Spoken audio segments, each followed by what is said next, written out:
सौवपावपणासनो मंगलानं च सव्वेसिं परमं हवै मंगलम्। अर्हन्तो भगवन्त इन्द्रमहिता सीतास्य सीदिस्थिता आचार्या जिन्शासनो नतिकरा पूजा उपाध्यायिका श्री सिद्धान्ति सुपाटिका मुनिवरा रत्नत्रयाराधता पंचैते परमेष्टिनं प्रतिदिनं कुर्वन्तु नो मंगलम्। नमो दुर्वारिरागादि वैरिवारनिवारिणि आरथे योगिनाथाय महावीराहिताहिने अज्ञानतिमिरान्धानां ज्ञानाञ्जनशलाकया नेत्रमुन्मीलितं येन तस्मै श्रीगुरुवे नमः। तस्मै सद्गुरुवे नमः। परमात्मा के शासन को पाने के पश्चात हर एक भव्य जीवात्मा आत्मा कल्याण करके परम पद को प्राप्त करना चाहती है। परमात्मा के शासन को पाने के पश्चात भव्य जीव यही सोचते हैं कि हम आत्मा कल्याण कब से जल्दी करके परम पद तक पहुंचे। आत्मा कल्याण के लिए सबसे पहले अपने जीवन के अंदर जरूरी क्या है? आप लोग आराधना साधना उपासना सब कुछ करते हो। आराधना साधना उपासना में सबसे पहले जरूरी क्या है?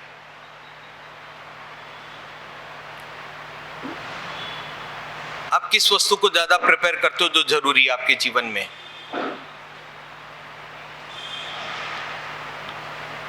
किसी वस्तु का कोई नाम तो होगा आपके जीवन के अंदर की आत्मा कल्याण करने के लिए आराधना साधना उपासना जो कुछ भी करते हो आप लोग, उसमें सबसे जरूरी क्या आपके लिए? क्या जरूरी है?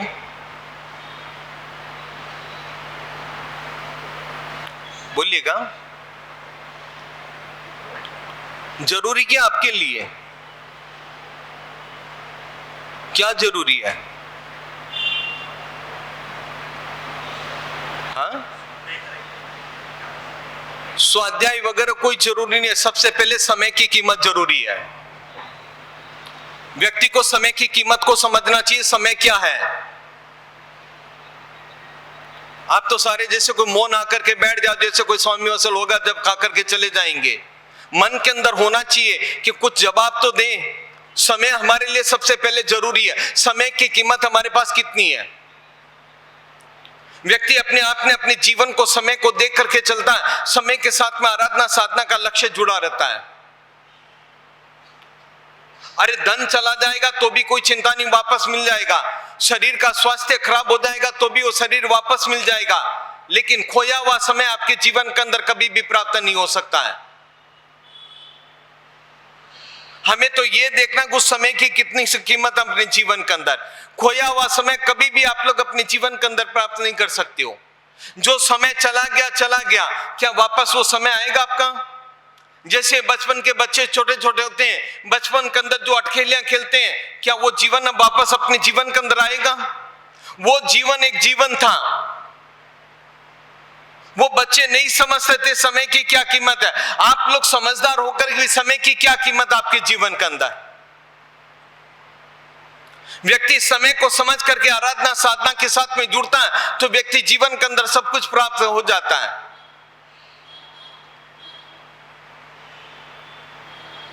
एथलेटिक्स को देखो आप, वो जब रनिंग करते हैं, दौड़ते हैं, अगर एक सेकंड भी पीछे हो जाता तो उसको गोल्ड मेडल नहीं, सिल्वर तक ही मिलता। सिल्वर नहीं, ब्रॉन्ज ही मिलता होगा। उसके एक सेकंड की कीमत कितनी होती है? क्या हमारे जीवन के अंदर है वो कोई कीमत? फ्लाइट के अंदर जाते हो, ट्रेन के अंदर जाते हो, अगर 1 मिनट भी लेट हो जाए तो क्या आपके लिए रुकेगी वो? क्या कभी सोचा आप लोगों ने कि आपके लिए स्पेशल ट्रेन रुक जाएगी या फ्लाइट रुक जाएगी? समय की कीमत को समझेगा उन लोगों के जीवन के अंदर कितनी समय। एक लड़का परीक्षा देता है, एग्जाम देता है, और एग्जाम के अंदर अगर पास नहीं हुआ तो उसकी क्या हालत होती है? देखा कि नहीं देखा आप लोगों ने? हम क्या कोई समय को समझ रहे हैं, समय की कीमत को समझ रहे हैं? उस लड़के से पूछो कि 1 साल मेरा खराब हो गया, और इसका मतलब हम लोग जीवन के अंदर नहीं सोचते हैं कुछ भी।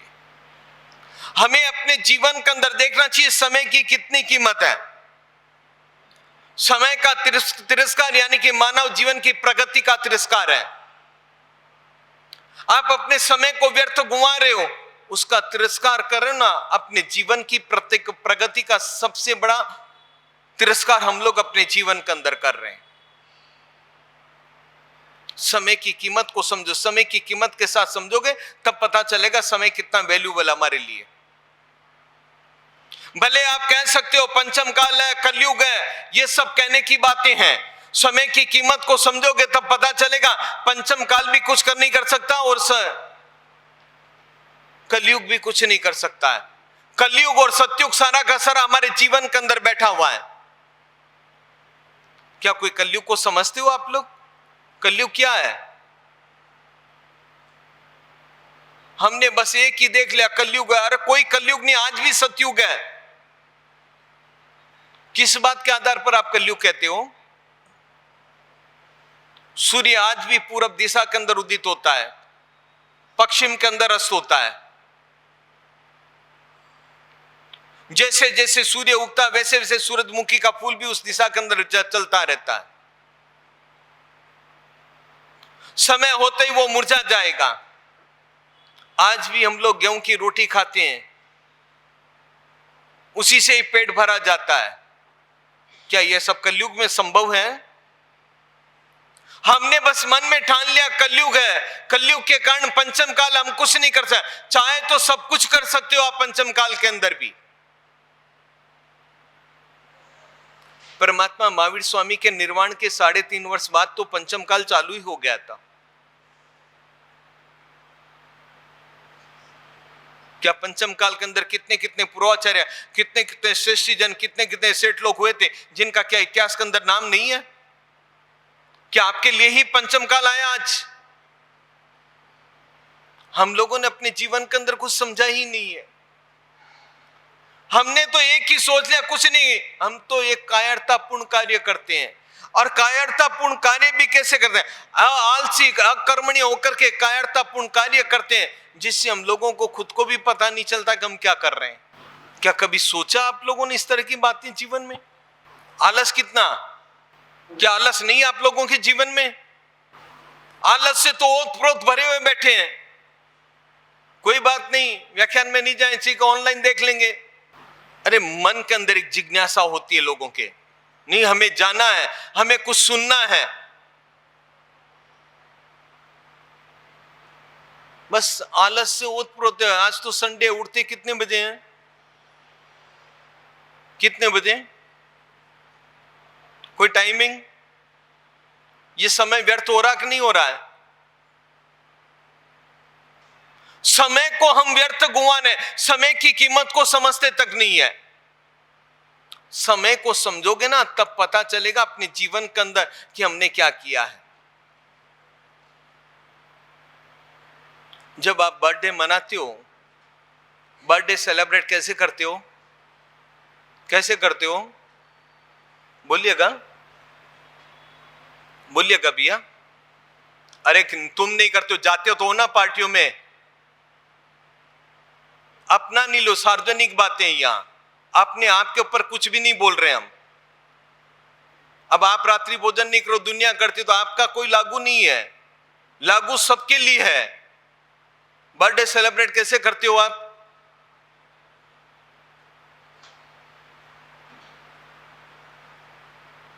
मोमबत्तियां बुझाते हो, केक काटते हो, करते कि नहीं करते हो? जापान के अंदर बर्थडे सेलिब्रेट कैसे होता पता है? वो बेचारे दुखी होते हैं। जापान के अंदर बर्थडे सेलिब्रेट मनाते हैं ना, वो दुखी होते हैं। वो ये सोचते हैं कि मेरा 1 साल का समय चला गया, मेरी 1 साल की उम्र कम हो गई, क्या सेलिब्रेट करना? मैंने मेरे जीवन के अंदर कौन सा कार्य किया, अच्छा कार्य किया, क्या किया, उसके लिए तो मैं सोचूं, वो भी नहीं अपने जीवन के अंदर। वो इस तरह से सोचते हैं अपने जीवन के अंदर कि मेरा समय व्यर्थ चला गया। और आपके यहां पर सेलिब्रेट कैसे होता है? कैसे होता है? हाँ, अच्छा, और आगे क्या होता, बोलते जाओ ना। और क्या होता है? वो तो सब जगह ही होता है। और क्या होता है? हाँ, अच्छा, डांस भी होता है। यह है ना, सारे के सारे कर्म राजा आपको अभी नाच रहे हो ना, जब कर्म राजा नचाएगा ना, तब देखना आपको कैसे कैसे नाच होता पड़ता है। जापान के अंदर देखो, तब पता चलता है कि वो सेलिब्रेट कैसे, वो दुखी मन से कहते हैं कि हमारा 1 साल व्यर्थ चला गया, हमने जीवन के अंदर क्या किया, क्या नहीं किया, वो उसका काउंटडाउन करते हैं। कोई अच्छे कार्य किया क्या? खाली डांस करने से, पार्टियां मनाने से कुछ भी नहीं होगा आप लोगों के जीवन के अंदर। उल्टे कर्म बंधन बांध रहे हो आप। परमात्मा के सामने नाचने से आपको शर्म आती है, वहां पर जाओगे तो कर्म बंधन की निर्जरा होती है। और वहां बाहर जाकर के, गार्डनों के अंदर, वहां जाकर के आप जो नाचते हो, डांस करते हो, उससे कर्म बंधन होता है और वनस्पति वाकाई के जीवों की विराधना हमारे जीवन के अंदर होती है। आपको तो सोचना है धर्म कर्म से तो आपको मतलब ही नहीं है, आप तो बस एंजॉय करने में लगे हो, लेकिन इससे ये पता नहीं चलता समय कितना हमारा व्यर्थ चला गया।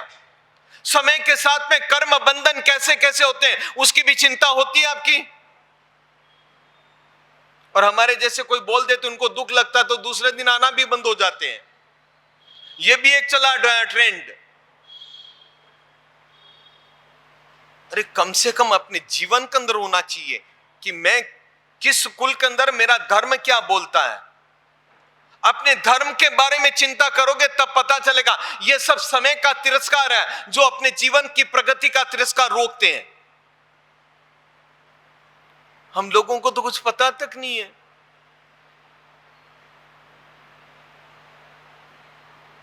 अरे सोचिएगा क्या कर रहे हैं हम लोग। समय की कीमत को समझिएगा, समय कितना हमारे लिए बहुमूल्य है। एक एक समय हमारे लिए बहुमूल्य है। जो समय के महत्व को नहीं जानता, वो अपने जीवन के अंदर महत्वपूर्ण कार्यों का कभी भी संपादन नहीं कर सकता है। समय हम व्यर्थ कुंवार हैं। समय की कीमत तो आप जानते तक नहीं हो। समय को समझोगे, समय को जानोगे, तब पता चलेगा कि हमें अपने जीवन के अंदर महत्वपूर्ण कार्य को संपादन करना है। जिस पद पर आदमी बैठता वो सोचता है मुझे मेरे पद के समय का कैसे निर्वाह करना है। समय का निर्वाह करने के लिए पद की भी एक कीमत होती है। हंसी मजाक कर्म बंधन का कारण है। परमात्मा ने जुगुप्सा नाम का दोष बताया। हंसी मजाक करना भी दोष है अपने जीवन के अंदर। हम स्वाध्याय तक नहीं करते। हमको क्या वो, आप तो ये चाहते हो हम जैसा चलाएं वैसा चलता रहे बस, हमको कोई टोके नहीं, कोई बोले नहीं। और हमको कोई बोल दे, हमको कोई टोक दे तो हम उसके विरोध में। ये एक ट्रेंड और चला है। हम जो करते हैं वही सही है, लेकिन इसका ये पता नहीं कर्म बंधन कैसे कैसे बांध रहे हो आप लोग। कर्मों की कीमत को समझोगे तब पता चलेगा। अभी 3 दिन लास्ट संडे को देखा नहीं, त्रिपस्ट वासुदेव ने इतना ही कहा वीणा वादक को तुम बंद कर देना, मुझे नींद आ जाए तो वीणा वादक तुम बंद कर देना। उसने सया पालक ना, मुझे वीणा वादक अच्छी लग रही थी, ले अच्छी लग रही तो ले इसका परिणाम गरम गरम शीशा डलवा दिया। सोचो आप लोग कर्म कैसे बांधते हैं। और हंसी मजाक के अंदर समय की कीमत को समझते नहीं है। समय की कीमत को समझोगे तब पता चलेगा कि समय क्या है। पुराने जमाने में कैलेंडर आते थे तारीख के, रोज एक पेपर फाड़ते थे। आज भी आते हैं, लेकिन आजकल का ट्रेंड खत्म हो गया वो ज्यादातर। जब फाड़ते रहते थे, रोज एक एक फाड़ते रहते थे। और दीपावली आती थी तब कितने रहते थे कैलेंडर के पन्ने? एक रहता था, और वो भी कल फाड़ देंगे तो वो भी क्लोज हो गया, नया आ जाएगा। क्या गई दिवाली वापस आएगी अपने पास? गया समय वापस आपके पास आएगा? जो समय हमारे हाथ से चला गया क्या वापस आएगा? पानी को मुट्ठी में पकड़ करके रखो, कितनी देर तक पानी रहेगा आपके हाथ में? कितनी देर तक रहेगा? बालू मिट्टी को हाथ में पकड़ करके रखो, कितनी देर आपके हाथ में रहेगी? वो भी फिसल जाएगी धीरे धीरे धीरे धीरे। वैसे ही समय निकल रहा आपका, समय को आज तक कोई नहीं पकड़ सका है। जैसे बहते पानी को कोई पकड़ नहीं सकता, मिट्टी को कोई पकड़ नहीं सकता, वैसे समय को भी कोई व्यक्ति पकड़ नहीं सकता। समय चला गया सो चला गया। वापस आप कहोगे ना वो समय आ जाए, तो भूल जाना आप लोग, वो समय आएगा आपके पास में। धन चला गया, धन भी चला गया, नुकसान भी हो गया, तो पुरुषार्थ करके धन कमा सकते हैं, लेकिन समय को नहीं कमा सकते आप। समय तो निरंतर आपका बह रहा है। समय निकल जाता, यादें रह जाएगी, स्मृतियां रह जाएगी। समय तो आपका निकल ही रहा पूरा का पूरा। क्या किया आपने इतने समय में? अंतरात्मा से टटोल करके देखो, आप लोगों ने क्या किया अपनी आत्मा के लिए, अपने जीवन के लिए क्या किया, समय के लिए? इतनी इतनी उम्र हो चुकी है, हमने अपने जीवन के अंदर अपने समय, अपनी आत्मा के लिए हमने क्या पाया इतने समय के लिए?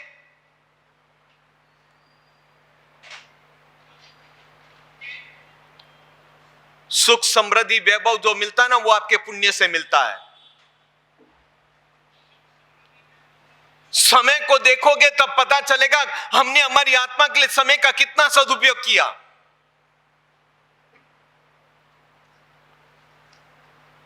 हम कहां जानते इन समय की बातों को? समय को कैसे व्यर्थ घुमा रहे अपने जीवन के अंदर। समय को इतना व्यर्थ घुमा रहे कि समय की कोई समझ ही नहीं अपने जीवन में। हर एक व्यक्ति के मन के अंदर होना चाहिए, जब धन चला जाता है तो हमें कितना अफसोस होता है भैया। जब धंधे के अंदर नुकसान हो जाता है तो हमें कितना अफसोस होता है। होता कि नहीं होता है? क्यों होता है? क्यों होता है? बोलिएगा, क्यों होता है? अरे हाँ ना तो दे दो यार।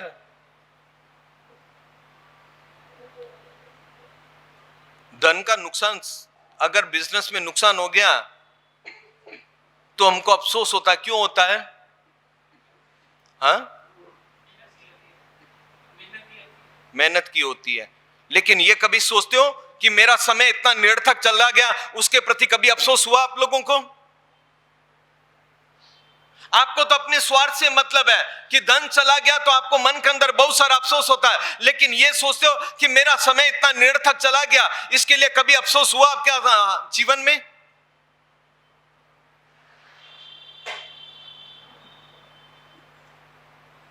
हम अफसोस करते ही नहीं है।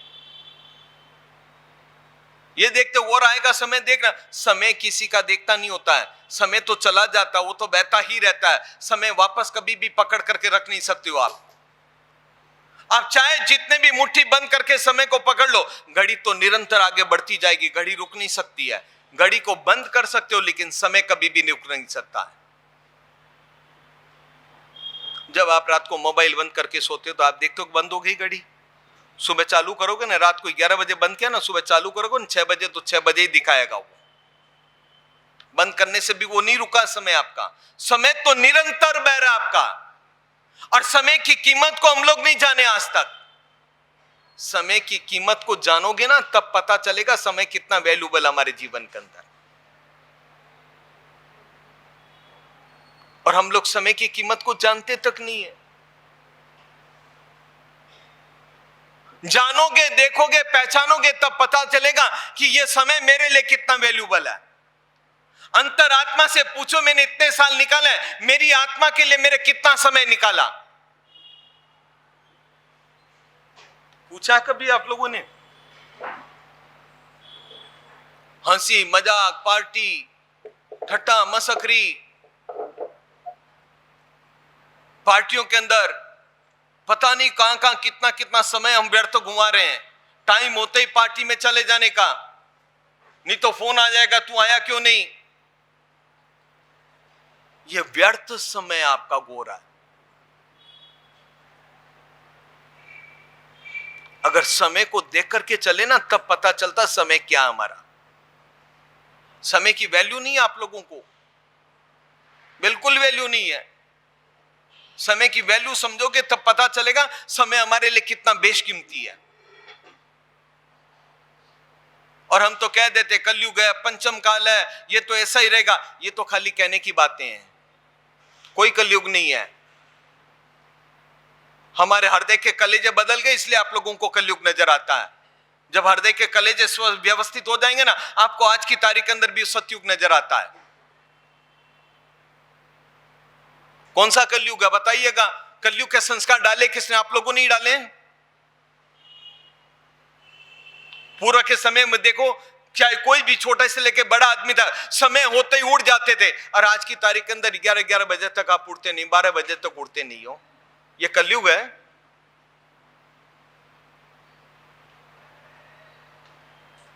बताओ आप। कई जन कहते हैं हमारे पास टाइम नहीं है। हम लोग कहते हैं ना मंदिर जाया करो, प्रवचन मांग, सब हमारे पास टाइम नहीं है। टाइम कहां जाता है आपका? कहां जाता है? सुबह 6 बजे बिजनेस चालू हो जाता है आपका। कहां जाता है समय आपका? हम उठते ही नहीं है तो मंदिर कहां जाएंगे, कहां पूजा करेंगे? अपनी आत्मा के लिए, अपने जीवन के पुण्य कर्म बांधने के लिए हम लोगों को पूजा करनी है। अपने जीवन को सुधारने के लिए प्रवचन के अंदर जाना है ही नहीं लगन किसी को। क्या मन के अंदर वो कोई विचार आते हैं, कोई भाव आते हैं कि मुझे मेरी आत्मा का पुण्य बांधना है, मुझे प्रभाव को सुधारना है? खाली ऐश मौज के अंदर जीवन निकालोगे ना तो समय निकल जाएगा। कर्म बंधन ऐसे होंगे, वहां पर जाने के बाद कर्म राजा जब आपकी हेकड़ी निकालेंगे ना, तब पता चलेगा कि मैंने कैसे कैसे कर्म बांधे हैं। उस समय आपको कोई बचाने नहीं आएगा, कोई हंसी मजाक करने वाले भी आपको वहां पर नहीं मिलेंगे। अपने जीवन के अंदर अपने आप को देखना कि मुझे मेरे समय को कैसे सार्थक करना है। अज्ञान व आलस्य रूपी चोर हमारे समय का अपहरण करता जा रहा है। अगर अब भी आप लोग सावधान नहीं हुए तो जितने भी अभी आप लोग संसार के अंदर नाच रहे हो ना, जब वल्लभ श्रीमान ने एक स्तवन में कहा कर्म नचावे तिमी नाचत, भले संसार के अंदर तुम नाचते रहो, जब कर्म उदय में आएगा ना तब वो नचाएगा, तब देखना आपको कैसे कैसे नाटक करने पड़ते हैं। हम लोग कहां चिंता करते हैं इन सब बातें की। समय निकल रहा है, समय बह रहा है। आपको तो ये लगता है कि हम लोग समय, अरे समय को पहचानो, समय की कीमत को समझो। आप हमारे लिए समय कितना बेशकीमती है, उस समय की कीमत को जानोगे तब पता चलेगा मैं अपने समय को क्या, समय के लिए क्या कर रहा हूं। अंतरात्मा से जानोगे तब पूछोगे, पता चलेगा मेरा इतना समय व्यर्थ चला गया, अब मैं समय को कैसे सार्थक करूं। हमें तो है ही नहीं। इसलिए तो परमात्मा ने बार बार गौतम स्वामी को कहा उत्तरार्जुन सूत्र के अंदर, समयम गोयम मां पमाए, हे गौतम तू एक पल का भी प्रमाद मत करना। प्रमाद अपने जीवन के लिए सबसे नुकसानकारी है, यही दुर्गति का कारण है। दुर्गति से बचने के लिए सबसे पहले समय की कीमत को समझो। आप समय की वैल्यू को समझोगे तब पता चलेगा आप लोगों को समय हमारे जीवन के अंदर क्या क्या करवाता है। और हम समय को जानते नहीं, पहचानते नहीं है, और चाहे जो कुछ कहते हैं फिर कहते हैं ये तो कलयुग है, ये तो पंचम काल है, ये तो होने वाला ही है, ये तो सब कुछ होगा। ये कुछ नहीं है, हम सावधान नहीं है। हमारे इतने पूर्वाचार्य वो सारे के सारे पंचम काल में हुए हैं, कोई चौथे आरे में नहीं हुए हैं। वो परमात्मा के निर्वाण के बाद 3.5-4 साल बाद ही पंचम काल चालू हो गया था, इतने इतने पूर्वाचार, इतने इतने श्रेष्ठ जन हुए हमारे यहाँ पर, क्या उन्हें अपने आप को नहीं पहचाना, अपने समय को नहीं पहचाना? समय की कीमत को समझिएगा, एक एक पल हमारे लिए बेशकीमती है। आलस्य हमारे समय को खा रहा है। आलस्य एक प्रकार का रोग हमारे जीवन के अंदर, जिस कारण से हम सब आराधना, साधना, उपासना सब कुछ भूल चुके अपने जीवन के अंदर। बड़े बड़े पद पर बैठ जाएंगे, लेकिन मंदिर जाने का, मंदिर में पूजा करने का तक पता नहीं होता है। समय को देखो, आप अपने मन के अंदर होना चाहिए कि नहीं, हमें परमात्मा की पूजा पहले करनी है, गुरु भगवंत आए तो उनके प्रवचन का श्रवण करना है। कुछ जानने को, समझने को मिलता है, समझोगे तब पता चलता है कि धर्म कार्य कैसे होते हैं, किस तरह से होते हैं और किस तरह से इसको संपादन करना है। और यहां तो सारे के सारे स्वयं बुद्ध आत्मा है, किसी को जरूरत भी नहीं है। इसलिए समय को पहचानिएगा, समय को पहचान करके अपने जीवन के अंदर समय को स्थापित करते हुए, हमारा एक एक पल बेशकीमती पल है, इस पल को सार्थक करते हुए आप और हम सभी जन परम पद तक पहुंचे, इसी मनोभावना के साथ। जिन आज्ञा विरुद्ध कुछ कहा तो मनोवचन काया से मिच्छा। आज का विषय बहुत कीमती विषय है। इस रीति से दूर दूर बैठे रहोगे ना, तो जैसे पहले के विषय समझ में नहीं आए, बहुत कम समझ में आए, उसी प्रकार से ये बहुत सारा काम का विषय भी निकल जाएगा। हो सके तो बिल्कुल पास में आ जाओ। जितना पास में आकर के बैठोगे उतना समझने में और मुझको समझाने में बहुत अच्छा लगेगा, क्योंकि ये विषय है, मौत का विषय है। मौत के समय व्यक्ति को किन किन विषयों में सावधान रहना चाहिए। छोटा सा सिद्धांत है, अंते गति नहीं, अंते मति यथा अंते मति तथा गति। अंत समय में जैसी बुद्धि होती है वैसी जीव की गति होती है। नियम है, जिस समय मैंने अगले भव का आयुष्य बांधा था, उस समय जैसी मेरी लेश्या थी वैसी लेश्या मेरी मौत के समय होगी, और जैसी लेश्या में मैं मरूंगा वैसी लेश्या में ही मैं उत्पन्न होऊंगा। फिर से,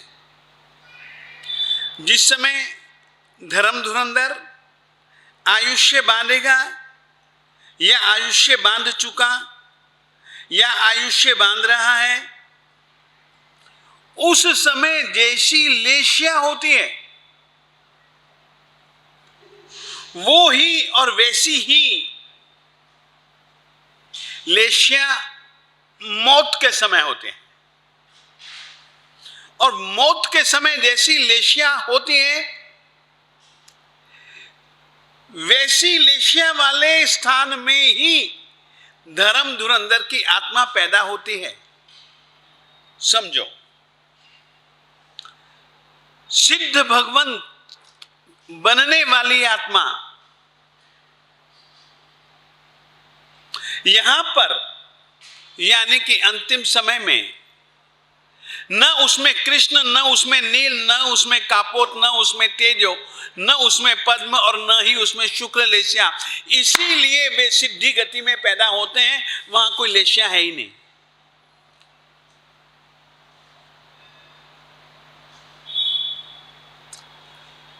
कभी कभी आपको ऐसा लगेगा जीवन सुधार की अपेक्षा मौत सुधार आवश्यक है। फिर से कहना चाह रहा, अगला भाव वैसा ही मिलना है ना। मौत के समय जैसी तुम्हारी मति होगी, तो मौत के समय तो अपनी मति ठीक रखो, जिंदगी में उड़ाओ मौत शौक नहीं। कारण मौत के समय वही सब कुछ आता है जो तुमने जिंदगी में जैसा जिया होता है।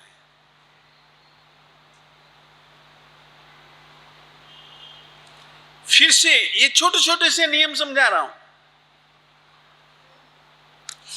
अंत समय में जैसी मति, आगामी जीवन में वैसी गति। देखो, तुम्हारे या मेरे या अन्य किसी भी संसारी आत्मा को तुम देख लो, उनके हाथों से जैसे बीता समय सरक गया, वैसे बीता जन्म भी सरक गया। उस विषय में तुम कुछ भी नहीं कर सकते हो, कुछ भी नहीं कर पाओगे। आज नहीं, कल नहीं, परसों नहीं, तरसों नहीं, कभी भी नहीं कर पाओगे।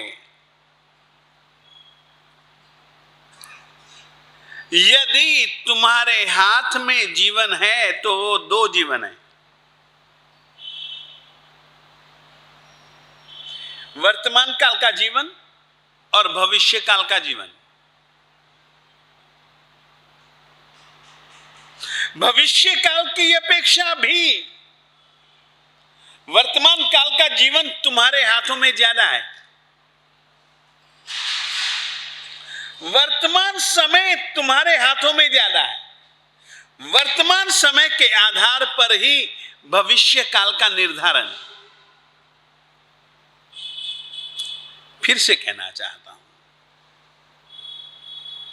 जीवन तीन, एक तो बीता जीवन, एक चालू जीवन, एक भविष्य का जीवन। भूत जीवन को हम पूर्व जन्म समझें, चालू जीवन को हम वर्तमान जीवन समझें,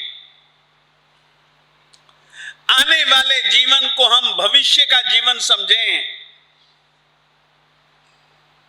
गत जन्म गया, वो तो बीत गया, अब क्या कर सकते हो। कल मैंने गाली बका, अब पश्चाताप करूंगा तो क्या हुआ। 5 मिनट पहले मैंने गुस्सा किया और अब मैं पश्चाताप करूं तो क्या हुआ। गत गत गत बीत गया, बस। उस समय सावचेत नहीं बने तो बात खत्म है।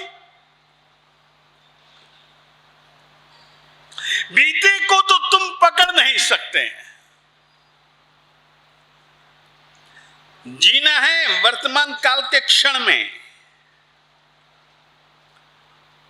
और यदि ये क्षण भी, ये जीवन भी तुमने गफलत में बिता दिया तो इससे 2 जीवन तुमने बिगाड़ दिए। वर्तमान काल का जीवन बिगड़ा, समय को तुमने व्यर्थ गंवाया, कमाने के समय को तुमने गंवा दिया, अच्छे बीज बो सकने के समय को तुमने गंवा दिया। अच्छे बीज बोने चाहिए थे, तुमने खराब बीज बो दिए। भविष्य काल में, वर्तमान काल में जो बोया वो भविष्य काल में तुमको काटने को मिलेगा।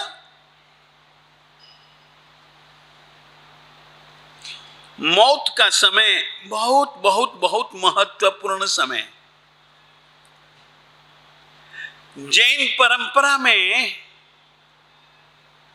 देवादिदेव अनंत अनंत अनंत उपकार है।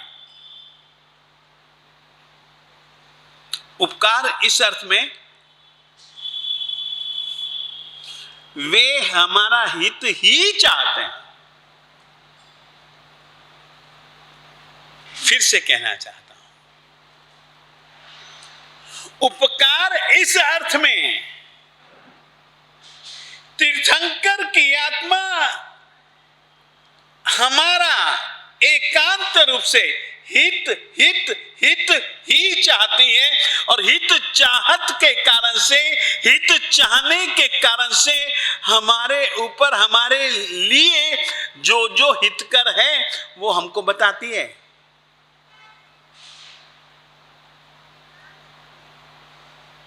हर किसी योग्य आत्मा को वो कहती है कि भैया सावचेत हो।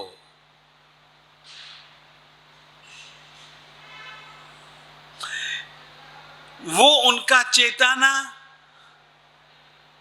हमारे ऊपर बहुत बड़ा उपकार है। वो बात जुदा है हम न चेतें,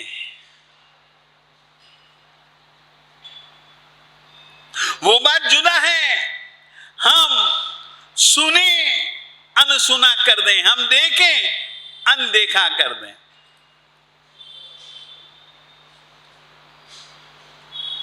हम प्रायः करके उनके उपकारों को समझ पाते नहीं, केवल इन्हीं वृत्तियों के कारण।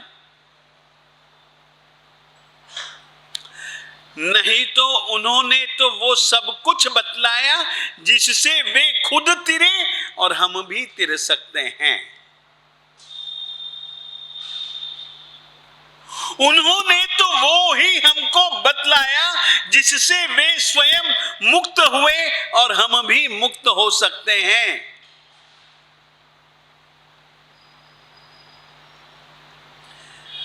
अनंत उपकार हैं उस विभूति के। सचमुच में उनके जीवन को देखते हैं, उनके वचनों को पढ़ते हैं और हम अपने आप को देखते हैं तो कभी महसूस होता है कि उस विभूति ने तो दया करके हाथ नीचे हमारे तक पहुंचाया, हमने ही उनके हाथ को पकड़ने को टाला। फिर से कहना चाहता, उस विभूति की तो यह दया, उस विभूति की तो यह करुणा, उसने मुझ जैसे जीव को संसार के अंधकूप में गिरा हुआ देखा और मुझको निकालने के लिए उसने अपना हाथ भी डाला कि पकड़ ले। मैं भरोसा न कर पाया,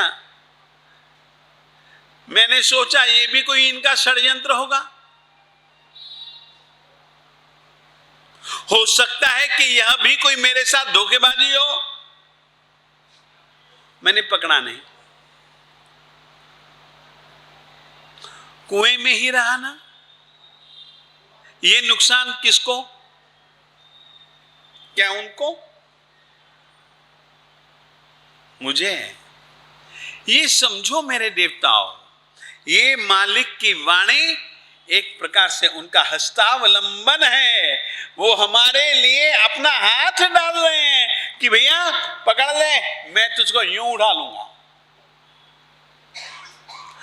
हम ही न पकड़े तो इसमें कोई दोष उनका तो नहीं। मौत के समय वो मुनिराज, उन्होंने अपने उस जीवन को नंदन मुनि के भव में किस किस तरीके से बिताया, वो उनका उस समय वर्तमान काल था। और वर्तमान काल यानी कि नंदन मुनि के भव में जीते हुए श्रमण भगवान महावीर स्वामी जी की आत्मा ने ऐसी साधना कर ली, ऐसी साधना कर ली, ऐसी साधना कर ली, ऐसी भाव दया दिल में पैदा कर ली कि जीव मात्र के कल्याण में मैं उनका निमित्त बन जाऊं ना। अब धीरे धीरे धीरे धीरे धीरे धीरे धीरे धीरे धीरे धीरे जीते हुए मौत की घड़ी पास में आ गई।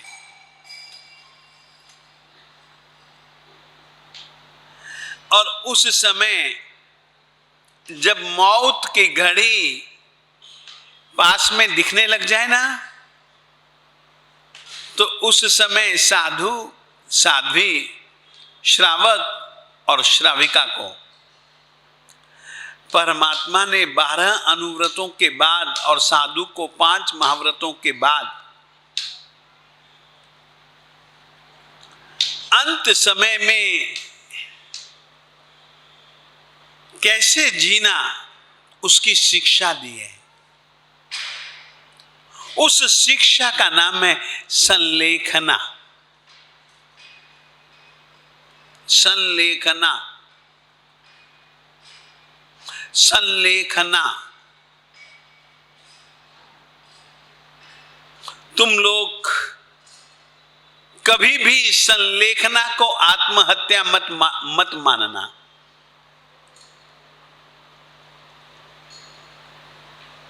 जो उसको आत्महत्या मानते हैं ना, आप लोग उनसे आग्रह करना, संलेखना के विषय में कुछ समझाओ तो सही।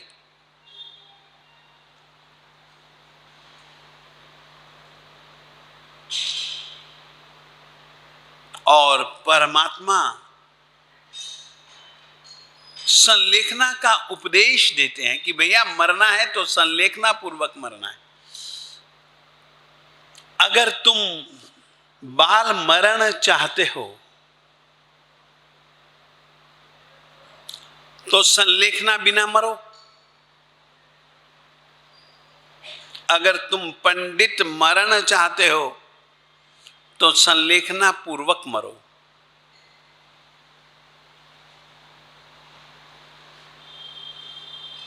संलेखना क्या चीज है, इसकी पूर्व भूमिका के रूप में मैं आपको संलेखना के विषय में कुछ बता देना चाहता हूं।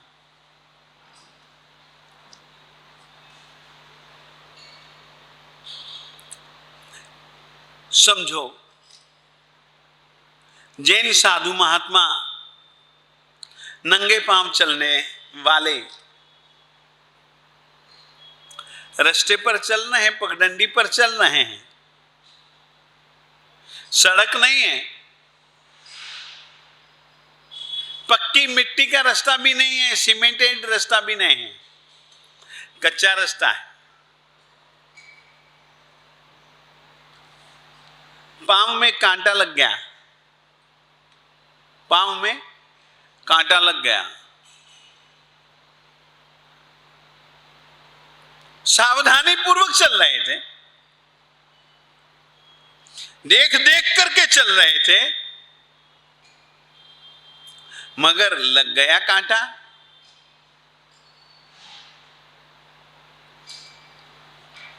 तो क्या करना पड़ता है, कांटा लगता है तो पहले तो आदमी खड़ा खड़ा कोशिश करता है निकालने की।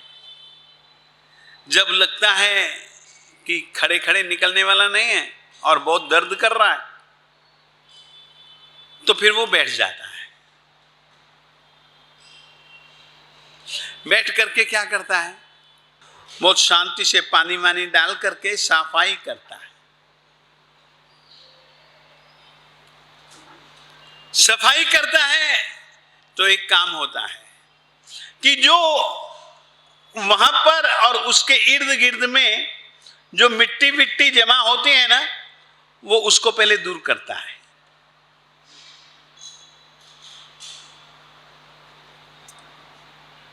तो फिर वो कांटा दिखने लगता है।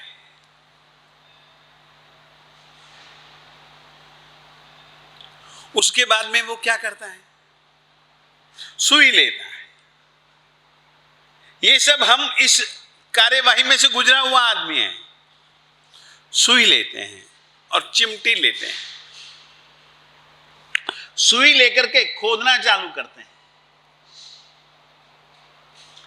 इधर उधर खोदते हैं। खोदने के बाद थोड़ा सा कांटा ज्यादा स्पष्ट होता है, क्योंकि वो जो खुबा है ना, कांटा गहरे गया है तो वो चमड़ी को छेद करके गया है। यहां कोई छिद्र नहीं था कि उसमें वो चला गया, नहीं, छिद्र करके गया है। तो उसने कोई बाएं दाएं जगह तो छोड़ी नहीं, जहां तक जा सका गया है वो। फिर छूना पड़ता है, बहुत दुखता है।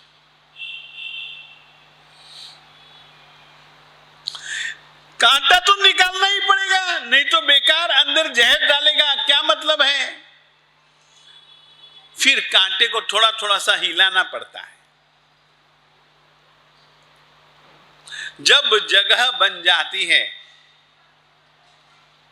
कांटे को बाहर निकालने का रास्ता बन जाता है, दिख जाता है, तब जाकर के छेड़ाखानी करते हुए उसको बाहर निकाला जाता है। और बाहर निकालने के बाद में भी कभी कभी तो खुद ब खुद खून निकल जाता है, कभी कभी खुद ब खुद खून नहीं निकलता। तो आदमी जोर जोर से दबा दबा दबा दबा दबा दबा करके खून निकालता है। जिस समय कांटा निकालता है तो दुख, अब कांटा निकल गया तो भी दुख, जहर निकालता है।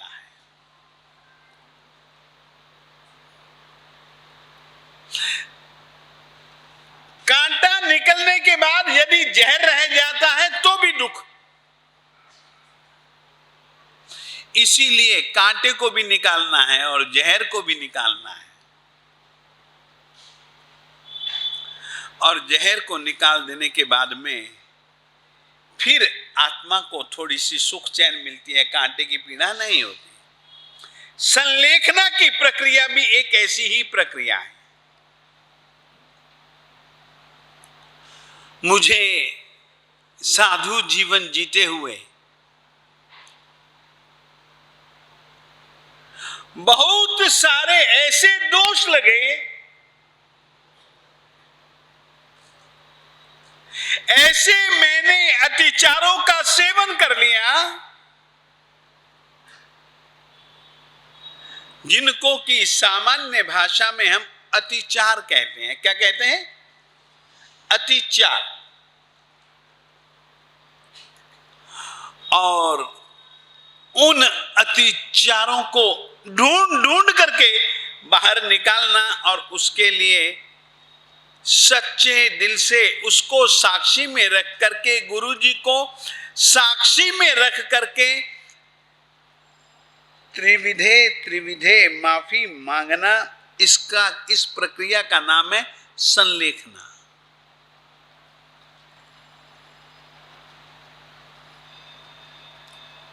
संलेखना में आत्मा बहुत गहराई से और बहुत सूक्ष्मता से अपने आप को देखता है, अपने आप को याद करता है। भूतकाल में जो मैंने गुरु जी की साक्षी में, चतुर्विध श्री संघ की साक्षी में जो मैंने व्रत लिए, उन व्रतों में जो जो भी अतिचार लगा हो उसको याद करके गुरु को कहा जाता है, गुरु से प्रायश्चित्त मांगा जाता है और गुरु से माफी मांगी जाती है आत्मा की साक्षी से। एक छोटा सा उदाहरण दूं, 2 सेकंड का उदाहरण है।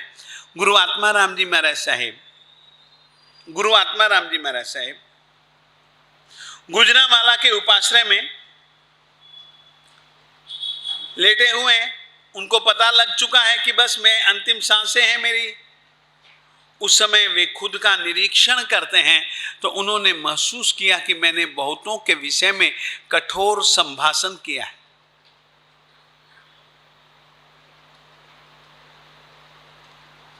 तो अंत समय में वो कहते हैं, लो भाई हम चलते हैं, खमत कामना करते हैं, सबको खमाते हैं, सब हमको खमाएं।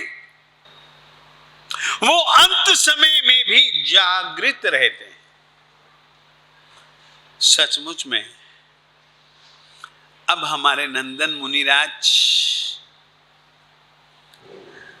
अंतिम अंतिम अंतिम श्वासों में किस तरीके से संलेखना करते हैं, अंतिम दिनों में कैसी संलेखना साधना करते हैं, उसको लेकर के अपन लोग बातचीत आगे चालू करेंगे। अभी इतना है।